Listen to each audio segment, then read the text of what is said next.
Okay, grade 10s. Now we're going to look at the actual salaries journal. But before I do that, I just need to differentiate between two concepts that you've learned already. On the one side, I'll have salaries. And on the other side, yes, I love playing with colors. I have the other concept, which is wages. Now, if we were in class, I would have asked you, what is the difference between the two? First of all, salaries. Who'd like to answer? Come on, Gary, I know you want to answer. Okay, salaries is monthly. It doesn't happen every day, it doesn't happen every week, it happens at the end of the month. The other thing is, it's normally an EFT, or if the people still are very old-fashioned, they might make use of checks. Okay, let's go to the other side. Who'd like to try now? Tyron, be very quiet. Do you want to speak to me? Okay, wages is weekly. Yes, well done. It's happening always on a Friday afternoon. The guys get their little cash in an envelope and a check that they receive. So these two are two separate concepts, but we're doing them in one chapter, and they're very similar when it comes to how we handle them.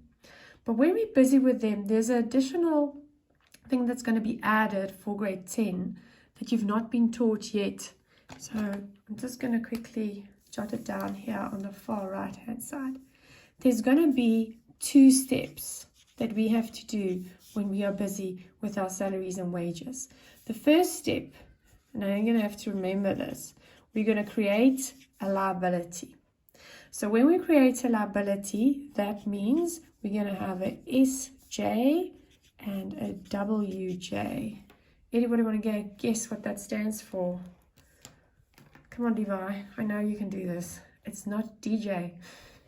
It's a salaries journal and a wages journal. Got it, okay? So the purpose of those journals is to create a liability.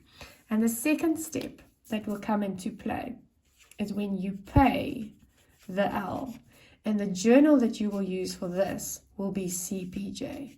So what's interesting, when you are creating these journals that you're going to be taught now, you're not actually paying the money.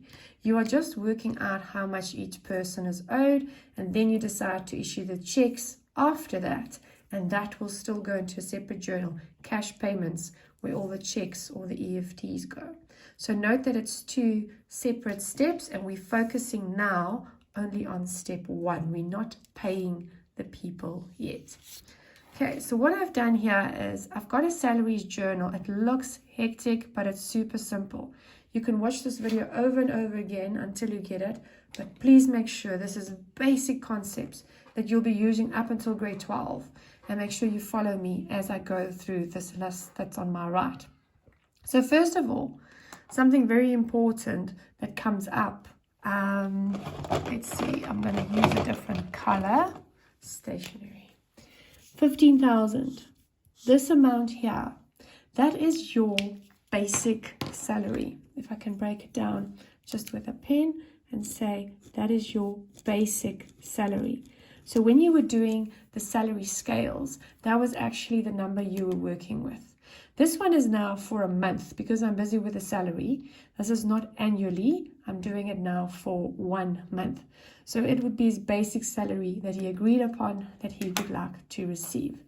Then you go and you look next door to it. There's a block that I actually want to frame. So I'm going to start here. And it goes up to the total. There's the total. This block is purely for deductions. Deductions meaning money you're going to take out of your employee's salary. So first of all, if you're doing in the spreadsheet, which is the Excel, this would be 18% of that number, because I looked at the tables before, the brackets. So there's their tax that they have to pay.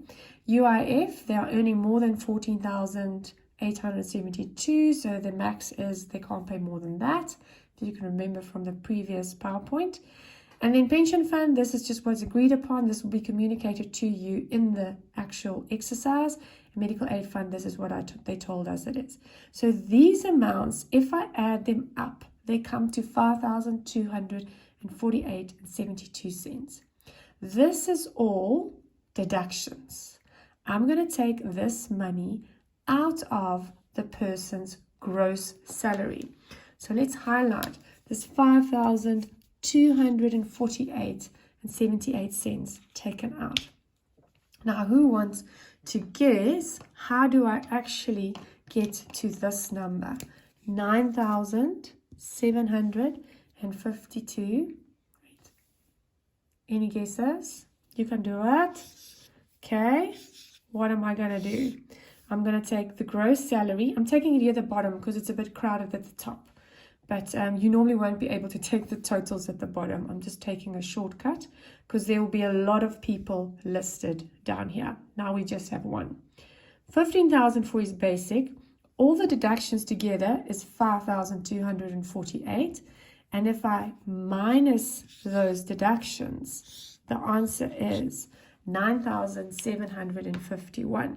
So what you need to remember for a Kahoot in the future, that this amount, the 9,751.28, his net salary, that's what we refer to, his net salary, is the cash or the check or the EFT or take home pay.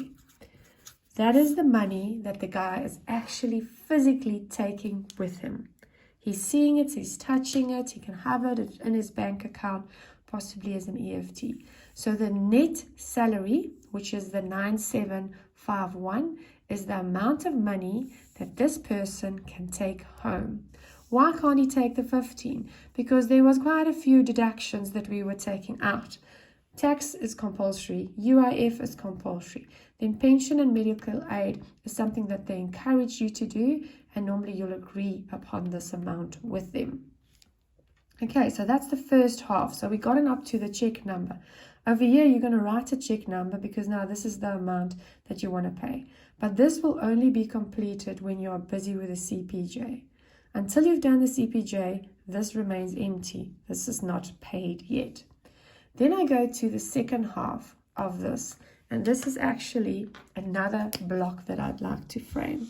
So it starts with the skills levy, and it ends again with a total. This is employers' contributions. What does that mean? That basically means over and above this 15,000 that we're going to give the guy, minus, give him that, we're going to have some additional amounts. That's benefits for him that we will pay on his behalf over and above. So skills levy, you learned that there's 1% you have to pay. UIF, we match it always, a rand for a rand. Whatever they paid, you go to the left, this is what they paid. We will match that 148. Then you go to pension fund. Obviously the agreement here is 2/3 and 1/3, more or less, not exactly. But there's an agreement here. We are paying a lot more for this guy's pension than he's paying himself. And then medical aid, you can see we are matching what he's paying. Whatever, rand for rand, he's paying 1/2, and we will pay an additional 1/2. So these are all amounts that this guy is scoring, benefiting from, that we will additionally pay. So if we add them up, we're getting 3,148.72 cents. So this is an additional amount that will be added to this person's account. Now here's a question, something you'll need to know for Kahoots is cost to company. So the boss will want to know, or the CFO, financial director, what is the cost of company of this guy? So you will have to go back to the beginning. Let's take the 15,000 that is costing us. How's that broken down? That's all those amounts plus the cash we give them, 15,000. But I also have to keep into calculation, bring into calculation this number, 3,148.72 cents. That over and above the 15,000. So let's say 15,000 plus 314872. This guy is going to cost the company 18,148 and 72 cents. So yes, even though we agreed that his basic salary is 15,000 Rand, he's also getting some extra benefits and contributions, which he will never see in cash. He's not going to touch it. We will pay directly over to his pension and medical aid and skills and UIF. But this is actually what he's benefiting from us. So if I ever ask you cost to company, you would have to take, this is the formula, the basic salary or the gross, if you want to be fancy, plus contributions. So whatever you did on the far right, if you add those two, you know what the cost to company is. If you want to know what is his take-home pay, if I have to give you a formula there for that one, then you would basically say his basic or his gross salary minus deductions, because he's not taking that home with him. And that would give him his take-home pay. So there's quite a lot going on in this salaries journal. You first of all got the basic, and then you work out all the deductions so that you can know how much the check must be. And then on the right hand side, you go and work out some additional contributions you give the guy. Nowhere in the journal will you see this amount, 18.